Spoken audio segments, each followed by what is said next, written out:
Mami Eda ibu angkat Loli bongkar jati diri, ngamuk dituduh wanita jalanan.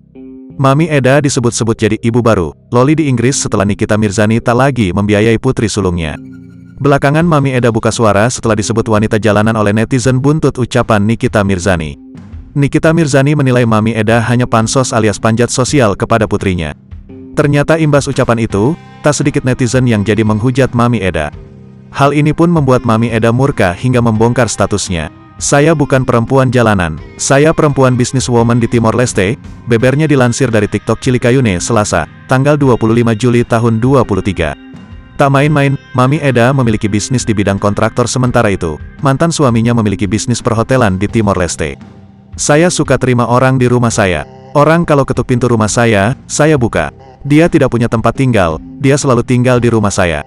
Makan juga saya yang tanggung, minum, mandi, semua," ucap Mami Eda.